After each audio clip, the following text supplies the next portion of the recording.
Shalom, shalom, peuple de Dieu. Que le Seigneur nous bénisse encore ce soir. Que Jésus-Christ soit encore élevé.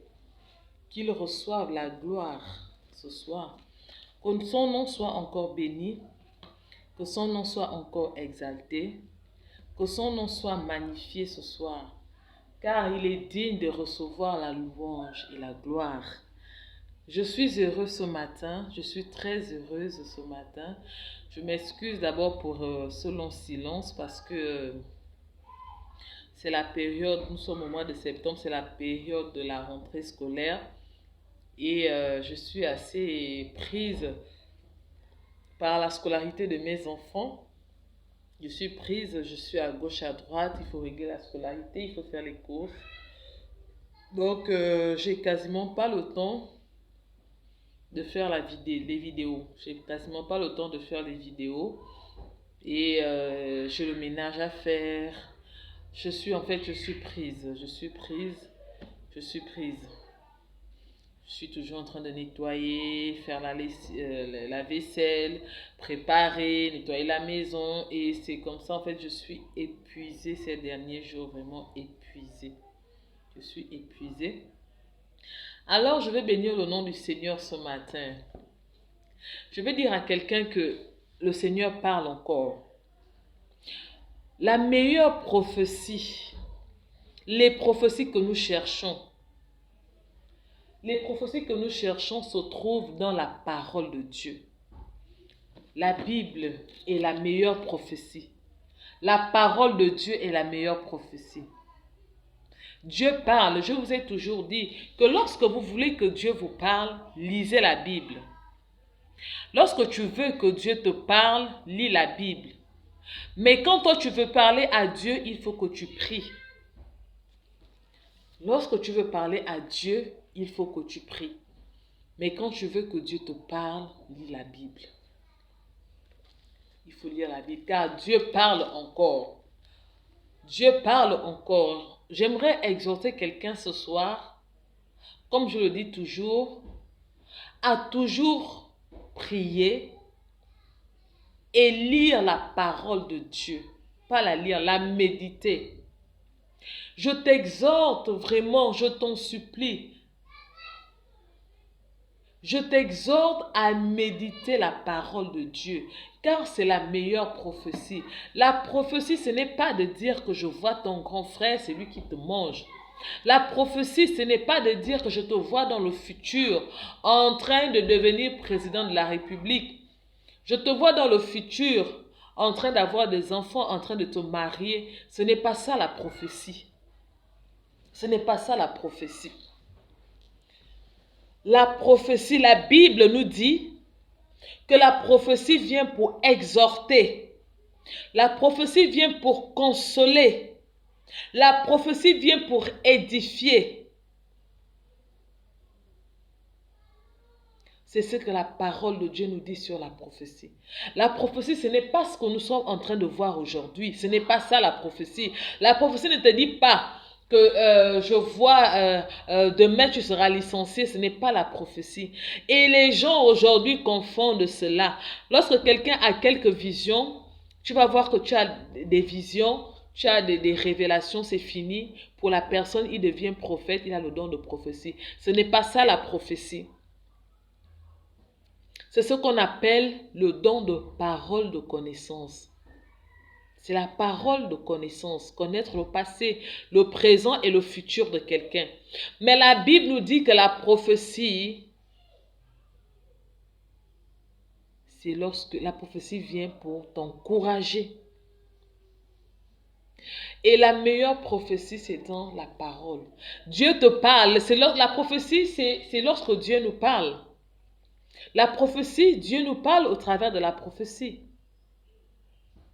Dieu nous parle au travers de la prophétie. La prophétie, Dieu peut te parler à travers des serviteurs de Dieu. Effectivement, Dieu peut te parler à travers les serviteurs de Dieu, mais pas de te dire que non, tu verras. Non, non, non, ça c'est le don, c'est vrai, c'est le don de la parole de connaissance, le don de la parole de connaissance. Mais la prophétie, Dieu viendra te dire Parce que la prophétie, comme la Bible nous dit, vient pour t'encourager, pour t'exhorter, pour te fortifier, pour t'édifier dans ta marche avec Christ.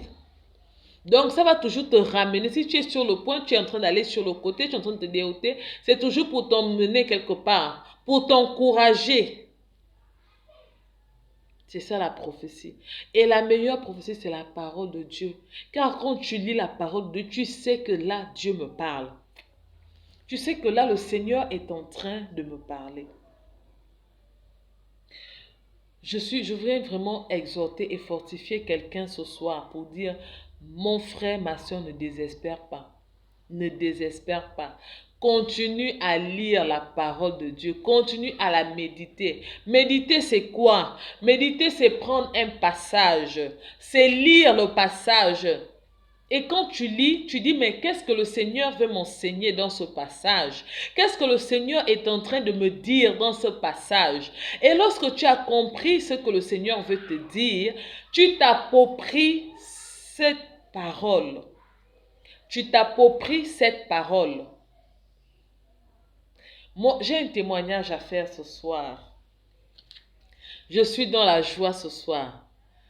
Je suis dans la joie. Une joie immense. Je suis dans l'émotion. Car Yahweh m'a libéré. Je suis dans la joie, une joie immense. Je suis dans l'émotion, car Yahweh m'a libéré. Je suis dans la joie ce soir, car Yahweh m'a libéré. Je suis dans la joie ce soir, car mon Créateur m'a libéré. Je suis dans la joie ce soir, parce que mon Sauveur m'a délivré. J'ai vécu une situation pendant 4 ans. J'ai vécu une situation pendant 4 ans. J'ai vécu une situation pendant 4 ans. Ça fait 4 ans aujourd'hui que je suis sortie d'une grande école. S'il te plaît. Ça fait 4 ans que je suis sortie d'une grande école. J'ai fait 5 ans lorsque j'étais dans cette école. Nous sommes sortis.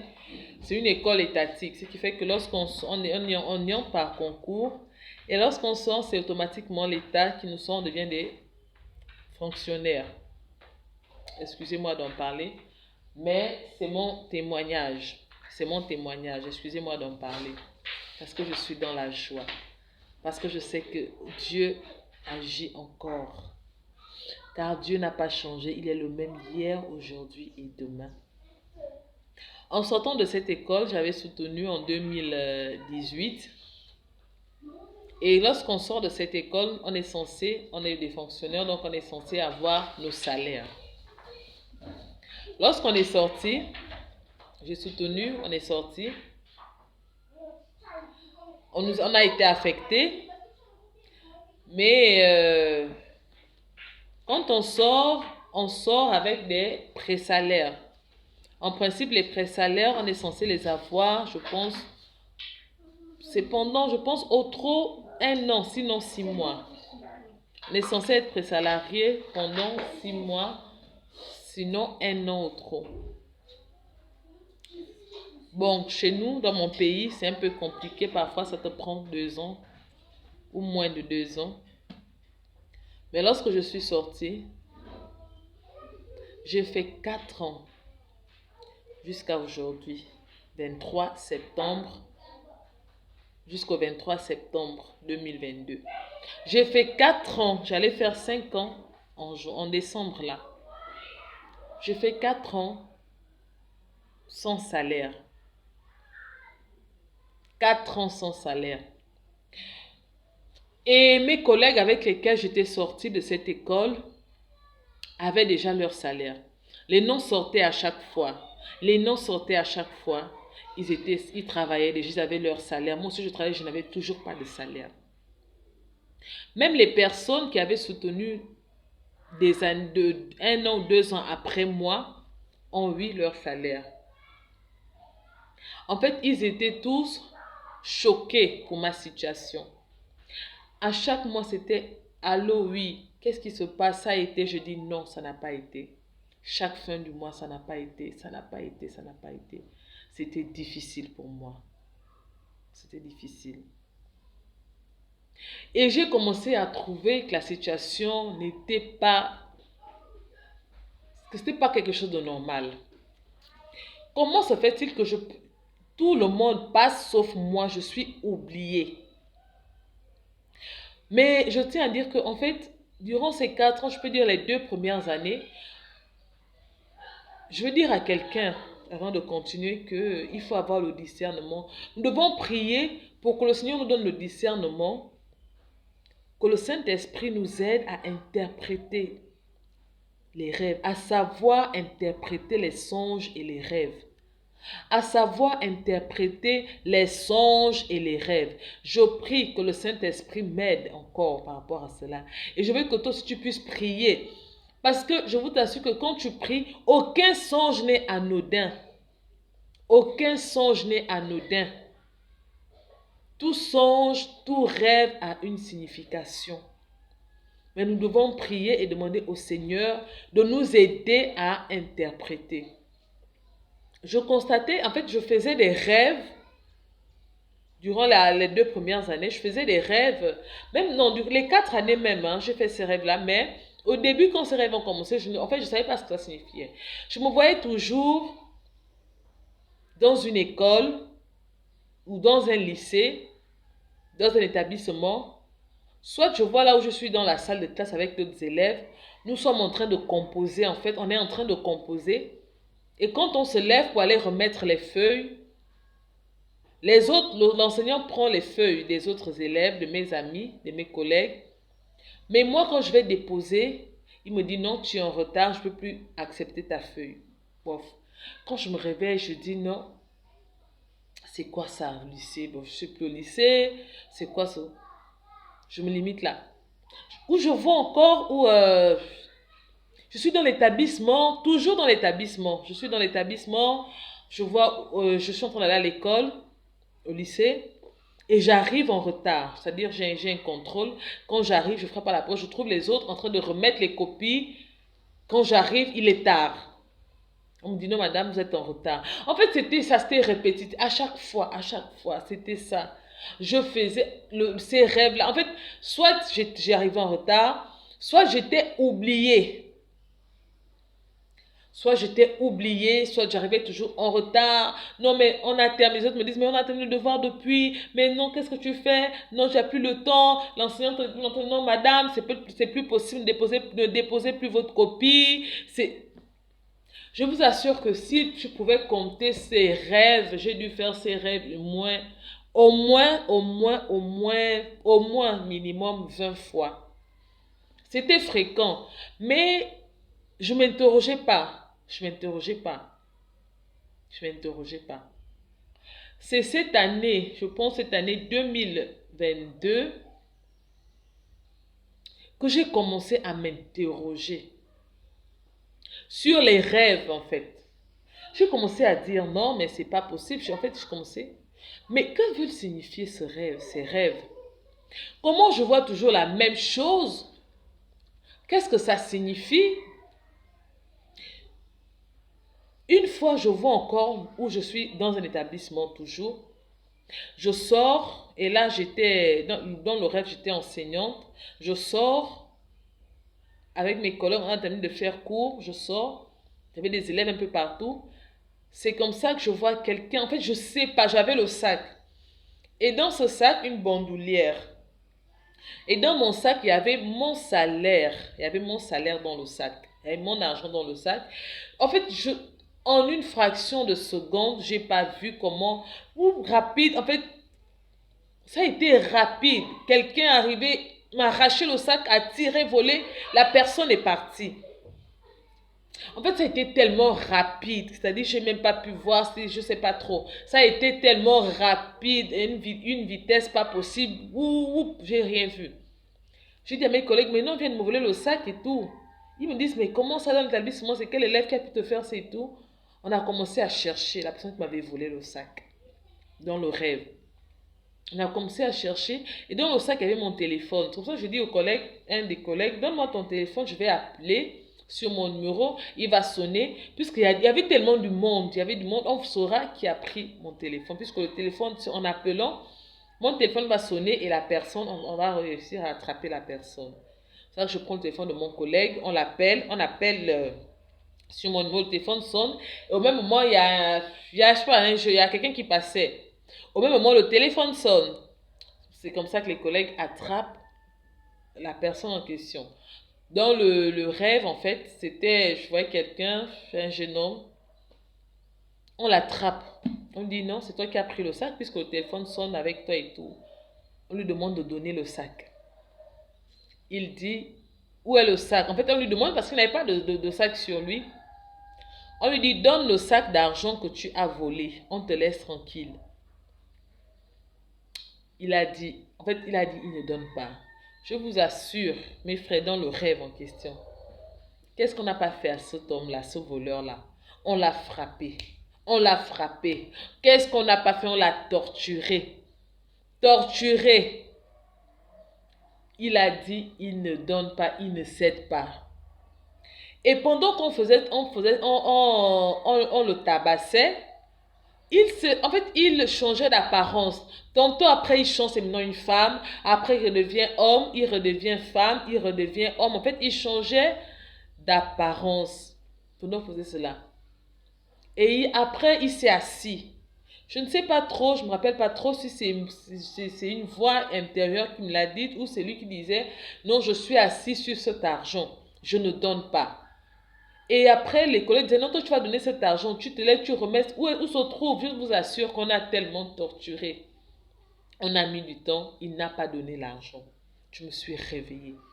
En fait, c'est à partir de là que je commence réellement à prendre conscience. Je dis non, ça, c'est pas clair. Ça, c'est pas clair. Je commence à me remémorer tous les songes que j'avais faits. Je demande, Seigneur, qu'est-ce que ça signifie? Qu'est-ce que cela signifie? Que veulent dire ces songes? Le Seigneur est bon. Le Seigneur est bon.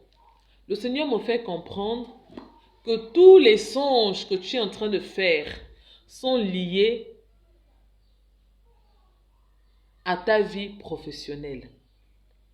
Le lycée où tu te vois, l'école où tu te vois tout le temps, c'est ton travail. Parce que en fait, je suis enseignante.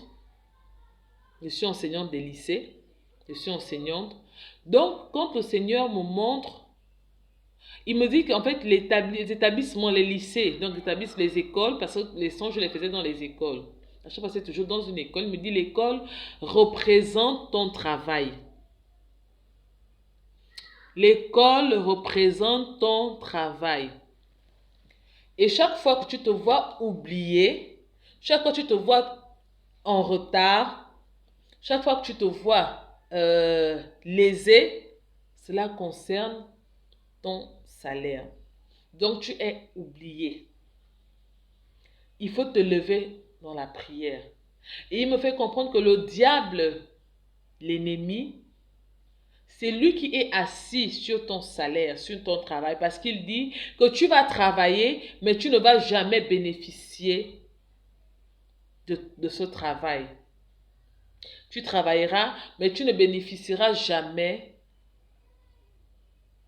des bienfaits du travail que tu fais. Voyez à quel point le diable est méchant. Quand le Seigneur me révèle cela, c'est là où je commence à me mettre en prière. Il n'y a pas longtemps, il n'y a pas longtemps. Je commence à me mettre en prière. Je commence à me mettre en prière. Je commence à prier sérieusement. Je prie très sérieusement. Je prie, je me mets vraiment en prière. Et comme je disais tantôt que le Seigneur parle. J'avais commencé à lire pendant que je faisais ces prières.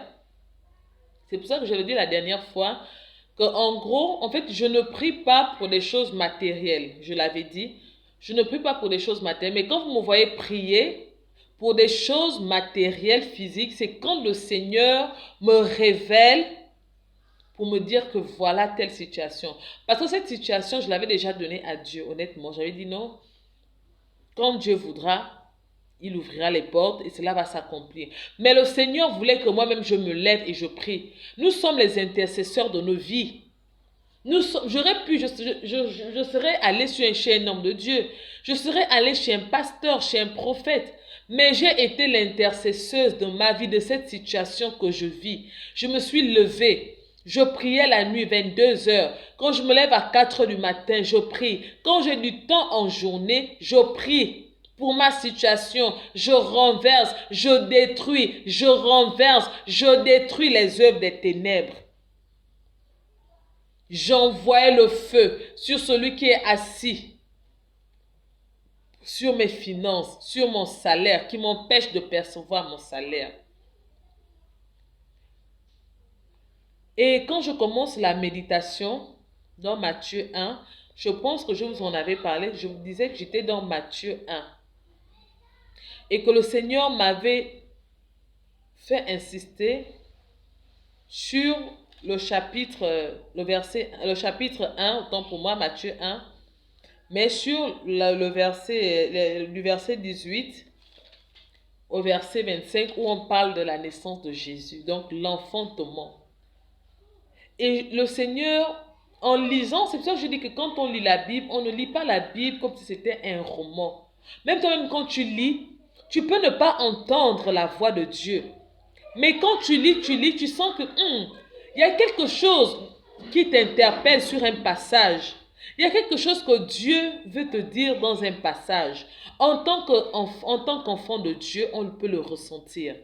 On peut le reconnaître. Pour ceux qui n'entendent pas Dieu leur parler audiblement ou dans les cœurs ou par témoignage intérieur. Parce que Dieu parle de plusieurs façons. Et moi, le Seigneur m'a parlé pendant pratiquement, je ne sais pas trop, 1 mois, 3 semaines, je ne sais plus trop, sur ce passage de l'enfantement. Je pense l'avoir déjà dit dans mes vidéos précédentes, sur l'enfantement. Et il me disait que dans cet enfantement, il y a l'enfantement physique, il y a la grâce, je parlais de ça, il y a la grâce de l'enfantement qui est là. L'enfantement physique et l'enfantement spirituel. Et le Seigneur me disait qu'il est temps que tu enfantes de tes bénédictions. Et j'ai saisi cette parole. J'étais en train de lire la Bible.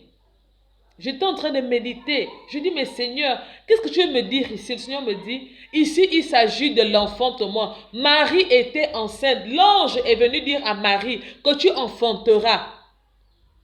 Tu enfanteras un fils et tu donneras le nom d'Emmanuel. Et Jésus-Christ m'a dit qu'il y a longtemps tu as été enceinte de tes bénédictions. Il est temps que tu enfantes. Le temps de l'enfantement est arrivé.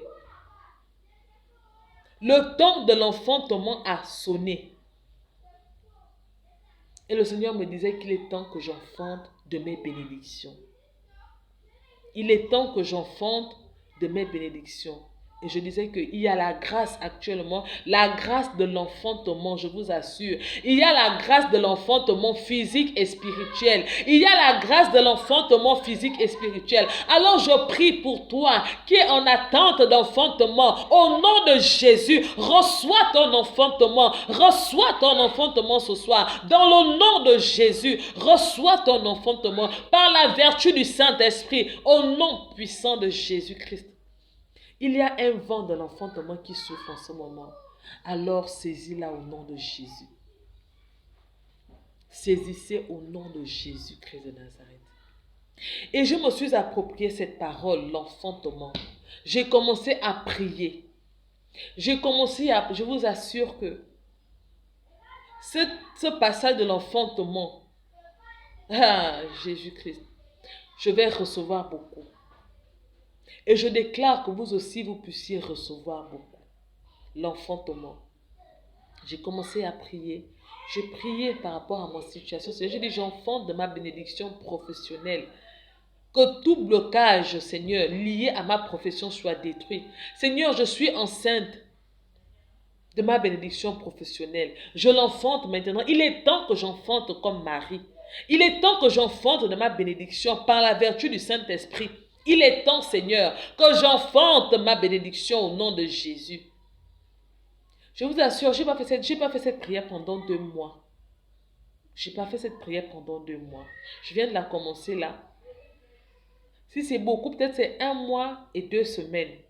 Mais pas encore 2 mois pleins. J'ai commencé cette prière avec la méditation. Je me suis approprié l'enfantement de Jésus. L'enfantement de Jésus, la naissance de Jésus. J'ai dit non, moi, je suis enceinte, j'enfante de mes... Je n'enfante pas de Jésus-Christ, mais j'enfante de mes bénédictions. J'enfante de ma fécondité. J'enfante de ma bénédiction professionnelle. J'enfante de mon ministère. J'ai déclaré cela au nom de Jésus. J'ai prié. En priant, j'ai dit, je sais que le Seigneur m'a exaucé. Et après avoir prié, je fais un songe où je me rends au guichet, je vais à la solde. Je suis devant le guichet, on m'appelle pour me dire non, c'est pas votre salaire, madame et tout. On me remet la carte, on me remet une carte bancaire. Mais je sais pas, mon nom ne s'affichait pas. En fait, il y avait toujours, le diable était menteur. Il cherche toujours comment bloquer. Il cherche toujours des petites magouilles, mais c'est un menteur. La Bible nous dit que le diable est le père du mensonge. Sur la carte, il y avait des petites erreurs là et tout. Il y avait des petites erreurs de nom en fait. Je pense que c'était mon nom qui était mal écrit. Il y avait des lettres qui manquaient, quelque chose comme ça. Et la dame dit non, attendez madame, je vais vérifier dans l'ordinateur et tout, on vérifie et tout, toutes les transactions, termine de les faire. Quand je me réveille et tout, je dis Seigneur, merci, je sais que j'ai déjà reçu. Je sais que j'ai reçu, j'ai laissé. C'est ce mois de septembre, tout ce que je vous dis là, tout ce dont je suis en train de vous parler, c'est ce mois de septembre. Je prie. Je me décourageais pas. Oui, ça fait 1 mois, oui, c'est 1 mois et 2 semaines, parce que oui, c'était depuis le mois dernier, parce que quand je commence, par contre, oui, c'était depuis le mois dernier, si. 1 mois et 2 semaines, je crois. Dans la nuit du 23, j'étais allongée sur le lit. Je manipulais mon téléphone. J'étais sur, je sais pas, WhatsApp ou YouTube, je sais pas trop. Je vois un message arriver. Le message arrive, je vois seulement, madame, bonjour, votre compte a été crédité d'un montant de tant. Je vous assure que je me suis levée. Quand j'ai vu ça, en fait, quand le message arrive, je ne panique pas, je dis Seigneur, quel que soit ce qui va arriver, si c'est le même montant, quel que soit ce qui va s'afficher, je te rendrai grâce. Si tu opères aussi ton miracle, je te rendrai grâce. J'ai gardé mon calme. Et quand je regarde le message, je vois, je vous assure que je me suis nettement levée dans la chambre. J'ai commencé à bénir mon Dieu. J'ai commencé à lui rendre grâce. J'ai commencé à le bénir. Même si l'attente a été longue, 4 ans, mais mon Seigneur, mon Dieu a agi. La Bible déclare que Dieu n'aime pas partager sa gloire avec quelqu'un. Parce que les gens m'ont demandé, va voir X, Y, il peut t'aider. Et à chaque fois, toutes ces personnes, quand on m'envoyait, toutes ces personnes vers lesquelles on m'envoyait, quelqu'un qui te dit non, c'est X qui m'a aidé, vraiment, si tu pars, il va t'aider et tout. Comment j'arrive, il y a toujours un blocage. Non, va chez tel, vraiment, c'est bon, il m'aide et tout. Quand je vais chez tel, Y, il y a un blocage, non, c'est pas possible, je ne peux plus t'aider, tout est bloqué, tout est verrouillé. En fait, c'était comme ça. Et aujourd'hui, j'ai compris que le Seigneur ne voulait pas que quelqu'un dise que c'est à cause de moi si elle a perçu son salaire. Aujourd'hui, l'ennemi est dans la honte. Aujourd'hui, j'ai mon salaire. Et la gloire revient à mon Dieu seul, car aucun homme n'a agi. Aucun homme, je n'ai aucune dette morale envers un être humain. Aucune dette morale envers un être humain, mais c'est mon Dieu qui agit. J'ai mis ma confiance en lui et il a agi. Il a étendu sa main. Il y a des gens qui sont encore dans cette situation. Il y a des personnes qui, depuis 2014, travaillent. Ils n'ont pas encore perçu, ils n'ont pas de salaire. Ils n'ont pas de salaire. Mais le Seigneur m'a fait grâce parce que j'ai prié. Le Seigneur m'a fait grâce parce que j'ai prié, j'ai médité. Alors je t'encourage à ne pas te décourager. Tant que tu pries, ne te dis pas que rien ne se passe. J'ai toujours dit que quand tu pries, quelque chose se passe dans le monde des ténèbres. J'en suis convaincue. Quelque chose se passe dans le monde des ténèbres. Quand tu pries, même si tu ne vois rien, même si tu n'as pas de vision, même si tu vois que ça persiste, mais dis-toi que quelque chose se passe dans le monde des ténèbres pendant que tu es en train de prier. Pendant que tu es en train de prier, quelque chose se passe dans le monde des ténèbres, dans le monde des sorciers. Aujourd'hui, l'ennemi est dans la honte. L'ennemi est dans la confusion aujourd'hui parce que le Seigneur a étendu sa main. Le Seigneur a opéré un miracle dans ma vie. Alors ne désespère pas. Continue à prier pour cette situation qui t'embête. Continue à prier et rappelle toujours à Dieu sa parole. Rappelle toujours à Dieu, Seigneur, tu as dit. Voilà, tu cites ce que le Seigneur a dit. Rappelle toujours à Dieu sa parole. Car la Bible déclare qu'il n'est point un homme pour mentir. Dieu n'est pas un homme pour mentir. Il accomplit toujours sa parole. Il accomplit toujours ses promesses. Pourquoi tu veux désespérer? Pourquoi veux-tu désespérer?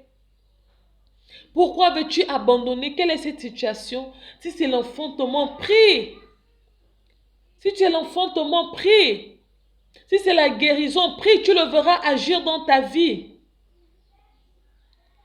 Tu le verras agir dans ta vie, il va agir. Jésus-Christ est vivant. La Bible nous dit qu'il nous a laissé le Saint-Esprit. Et le Saint-Esprit est parmi nous. Si tu le désires, invoque-le. Il agira dans ta vie. Si tu désires le Saint-Esprit, invoque-le. Il n'attend que ça. Il attend que toi-même tu l'invoques dans ta vie. Que tu puisses ouvrir la bouche pour l'appeler, que tu puisses ouvrir la bouche de ton cœur pour l'appeler et il agira, il viendra. Il viendra habiter en toi, au milieu de toi. La prière est efficace. La prière est redoutable. La prière fait trembler le camp de l'ennemi. Alors continue à prier. Continue de prier, mon frère, continue. Quelle que soit la situation, Jésus-Christ est vivant. Jésus-Christ n'est pas mort. Ton Dieu, est-ce qu'il est mort? Le Dieu que tu pries, est-il sourd? Dieu n'est pas sourd. La Bible nous dit qu'il entend, il voit, il parle. Il parle. C'est pourquoi des hommes parlent au travers de nous. C'est pourquoi des hommes parlent. C'est pourquoi il parle au travers des hommes. Parce que c'est un Dieu qui parle. C'est un Dieu qui voit. C'est pourquoi il nous accorde des révélations. Il ouvre des yeux pour que nous puissions voir ce qui se passe. Il nous ouvre les oreilles pour que nous puissions entendre. Parce qu'il n'est pas mort, il est vivant. Il est vivant. Confie-toi en l'Éternel. Confie-toi en l'Éternel. Analyse, essaie. Je veux dire à quelqu'un ce soir que essaie de voir les rêves que tu fais régulièrement. Il y a des rêves qui se répètent dans ta vie. Tu vas avoir un qui va dans le même sens. Tu vas avoir des rêves qui vont dans le même sens. Une fois, deux fois, trois fois, mon frère. Demande déjà au Saint-Esprit ce que cela signifie. Élève-toi dans la prière. Élève-toi dans la prière. Parce que le Seigneur veut te montrer, le Seigneur veut te dire quelque chose. Mais nous ne savons pas interpréter le langage de Dieu. Je dis merci au Seigneur aujourd'hui, je lui rends grâce. Parce qu'aujourd'hui, je commence à interpréter, je sais déjà interpréter certains rêves. Il me fait la grâce là de savoir interpréter les rêves. Pas tous encore, mais il me fait la grâce de savoir déjà interpréter. Je sais que quand je vois telle chose, ça veut dire cela. Je sais que quand je vois tel endroit, ça signifie cela. Le Seigneur me fait déjà la grâce. Parce que je demande au Seigneur et il me parle. Il peut me parler dans le rêve. Il peut me parler à travers la parole de Dieu, la Bible. Il peut me parler par une intuition ou par un témoignage intérieur dans le cœur. C'est comme ça que le Seigneur me parle. Ou à travers le vent, le Seigneur me parle également à travers le vent. C'est comme ça. Donc, essaie un peu de voir les rêves que tu fais régulièrement, qui se répètent, les situations que tu vis dans les rêves à chaque fois. Il y a un problème. Et tu demandes au Saint-Esprit de t'expliquer, de t'interpréter les rêves, afin que tu te lèves dans la prière. Il le fera. Il va te révéler ce que cela signifie. Demande-lui tout simplement. C'est le Saint-Esprit qui révélait, qui montrait, qui interprétait, qui aidait Joseph à interpréter les songes. C'est le Saint-Esprit de Dieu. Il n'avait pas de, il n'était pas l'intelligence, ni par sa force, ni par quoi que ce soit, non. C'était l'Esprit de Dieu qui l'aidait à interpréter les songes. Le même Saint-Esprit, il est aujourd'hui. Et nous, on a la grâce, il est parmi nous. Il est parmi nous. Donc, demande au Saint-Esprit de t'aider à interpréter les songes, afin que tu te lèves. Parce que le Seigneur veut te parler. Il te parle même. Tu vas dire que le Seigneur ne te parle pas, mais il te parle à travers les songes. Il te parle à travers les songes, sauf que nous ne sommes pas attentifs en fait. Nous ne sommes pas attentifs. On est toujours distrait. Où on se dit, mais tu vas voir un rêve, tu vas faire un rêve qui n'a pas de sens. Tu vas dire, mais ce rêve n'a pas de sens. Je suis dans une maison en train de manger. Voilà, j'ai eu des invités. Un exemple de rêve. Mais qu'est-ce que ça signifie? Ça n'a aucun sens. Or, il y a toujours un sens. Toujours et toujours. Quand tu pries, il y a toujours un sens à un rêve. Mais demande au Saint-Esprit de t'aider à l'interpréter. Alors, moi, je bénis le nom de mon Seigneur aujourd'hui parce qu'il m'a encore fait grâce. Il a ouvert cette porte qui était fermée depuis 4 ans dans ma vie. Les gens me disaient même déjà, mais c'est quel Dieu tu pries? Ton Dieu que tu pries là, ton Dieu que tu pries qui n'agit pas. Même mon époux me le disait. Que ça c'est quoi? Je comprends pourquoi Dieu ne te répond pas. C'est quel Dieu que tu pries? Je vais t'interdire de ne plus aller à l'église parce que je ne vois rien. Mon époux me disait cela. Et quand le message est arrivé, quand j'ai loué, je lui ai dit, tu as vu le Dieu que je sers, non? Tu as vu le Dieu que je prie? Il a agi. Je ne prie pas un Dieu mort. Je prie un Dieu vivant. Je le lui ai dit. Que le Dieu sur lequel tu t'interrogeais pour me demander, mais où est ton Dieu? C'est ce Dieu-là qui agit aujourd'hui. Il agit en son temps. Il fait toutes choses bonnes en son temps. Pas au temps des hommes, mais en son temps favorable. Alors je viens encore dire merci à mon Dieu. Je viens encore dire merci. Merci à cet être merveilleux qui m'aime d'un amour incommensurable. À ce Dieu qui m'a aimé le premier. Je lui dis souvent, papa, je pense que je suis celle que tu aimes le plus au monde. Je lui dis souvent. À cause de ce qu'il a fait dans ma vie. Je dis souvent, le Seigneur, papa, je pense que tu m'aimes plus que toutes les personnes que tu as créées au monde. Tu m'aimes plus que toutes ces personnes. Je dis souvent cela au Seigneur. Parce que je sais ce qu'il a fait dans ma vie. Si je suis debout aujourd'hui, c'est grâce à lui. Toutes les bénédictions que j'ai aujourd'hui, c'est grâce à mon Sauveur. C'est grâce à mon papa. C'est grâce à lui, toutes les bénédictions que j'ai aujourd'hui. Alors je viens encore dire merci à ce grand Dieu redoutable. Que toute la gloire lui revienne. Je prie que son nom soit encore élevé dans nos vies et que son règne vienne dans nos cœurs. Je prie que le Saint-Esprit maintenant vous visite, qu'il vous révèle des choses cachées, qu'il révèle à chacun d'entre vous tout ce qui est caché. Je prie afin que la lumière puisse apparaître dans vos vies.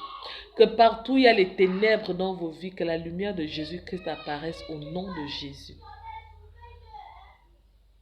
Je prie ce soir, Seigneur, afin que ces personnes, Papa mon Dieu, mon roi, qui ont du mal à interpréter les songes, que tu leur accordes cette grâce par la puissance du Saint-Esprit, Seigneur.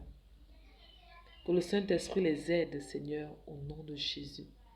Que cette grâce leur soit communiquée ce soir dans le nom puissant de Jésus. Seigneur, je te bénis, je te rends toute la gloire au nom de Jésus.